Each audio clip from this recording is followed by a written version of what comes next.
All right, so making a face. Kind of hard to see in the classroom, so I'm doing this from above. So before I started the video, I rolled out a slab. You can see about how thick it is, just about the same thickness as my thumb. And I'm just going to go over eyes, nose, and mouth here.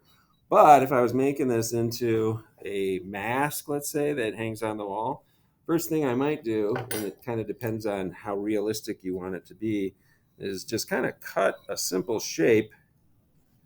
So I'm just using this chip and dip bowl as a rough tool, but you could use a bowl or some other sort of shape. And in the past, like the ones that are up on the wall, we've used actual photographs and traced them out just by laying it on top and pressing down over important things to be able to get the proportions right. But this one I'm just going to have a little bit of fun with. So I want it to hang on the wall, but I also want it to have a little bit of roundness to it. So before I start work, I'm just going to take some paper towel and kind of lay that on there, and I can start to like curve it so it's got a subtle bow to it, and it'll come up off the wall a little bit. Then I've just got a few simple tools, like my modeling tools, a little loop tool, and I'm just going to start thinking about like where things are going to be, kind of drawing on this slab where I want things to be. So I'm going to put the eyes slightly above halfway because I don't think I'm going to do anything with the hair or anything like that. I'm going to leave him bald. And the nose is going to come down about halfway between that line and what would be the chin. And then the mouth would be kind of like halfway and maybe a little bit above halfway between where the nose is going to end and the chin is going to end. To do the eyes, I'm going to do a couple of things. I'm going to come in, I've got this nice loop tool, and I'm going to carve away a section a little bit bigger than what I think that eye is going to be. And I can do that on both sides. And then that clay that I took out right out of there, I'm just going to roll that back into a little ball form. And I'm going to take my slip so that this doesn't all just pop right back off. I'm going to paint a little slip in there. I'm not going to score so much, but we'll soften that up and add a little bit more. That's going to be kind of like my eyeball. So I'm going to take that little piece of clay that I just took out. I'm going to put it back in there and kind of flatten it out with a little bit of pressure. Same thing on the other side.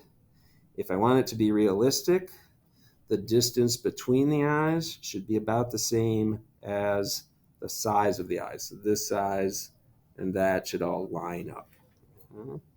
Now, if I want it to look like it's got some color to it, I might come back. I've got a little tool like this that I've used for years and years and years. And I could do something simple, like just kind of press that in.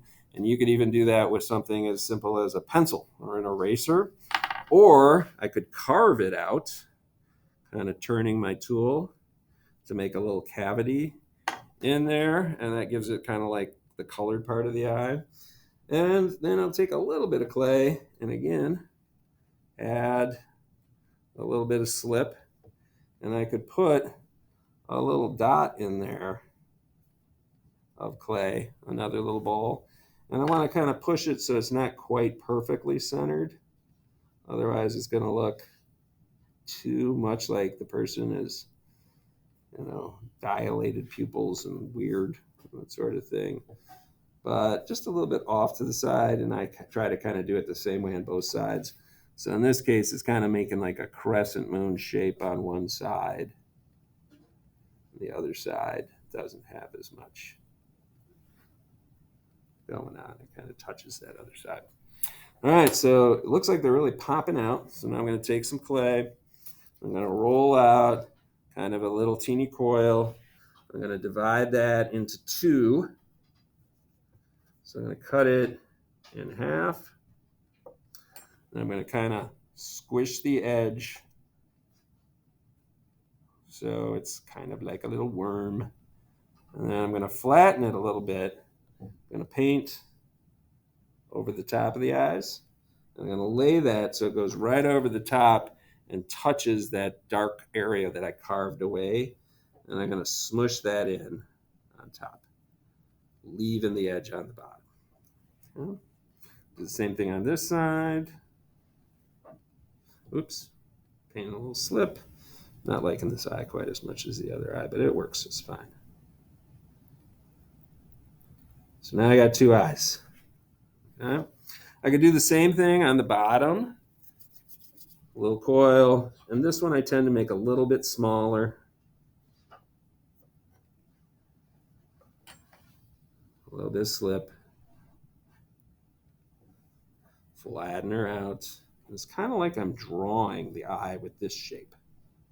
Drawing the bottom of the eye. Ta-da!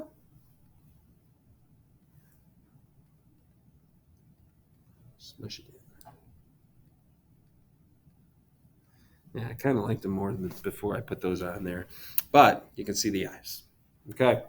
Nose, I've got my little section that I know where I want it to go. I'm going to take like a carrot shape.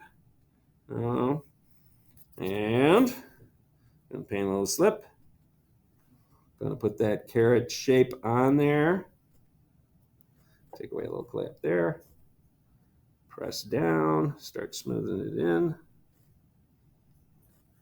And then to make the nostrils, I'm going to take a couple of pea-size balls of clay.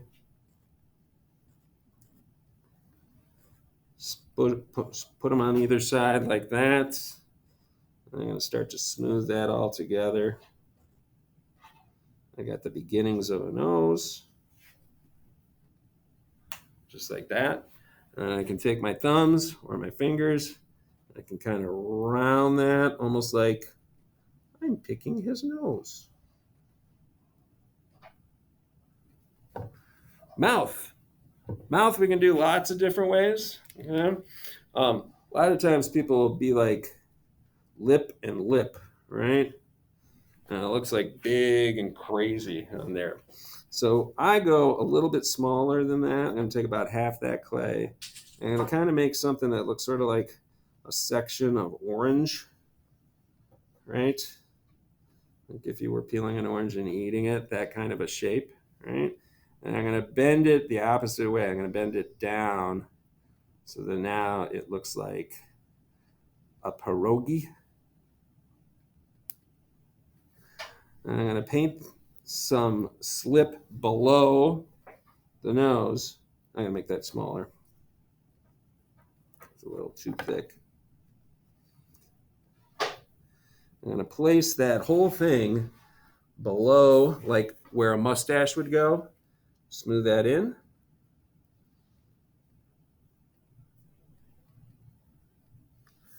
Another one below it.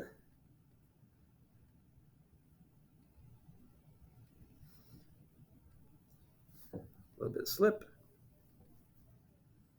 Press it up against the other one. And then I'm going to push down below the lip. Come in a little fine tuning. And now I've got a mouth. Now this is semi-realistic, right? You can have more fun with it. You can play with it. It could be very cartoony, you know? You could make it like part animal or give him some expression. And at this point, I could come in, I could start building up cheeks and that sort of thing.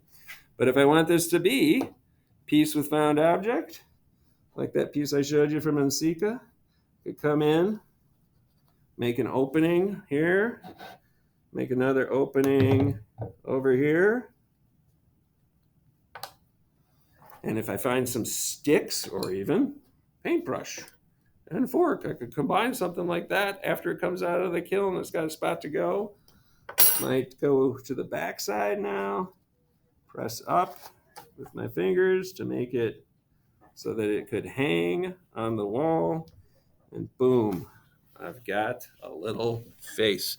Hey, if I can do it, so can you. See you in class.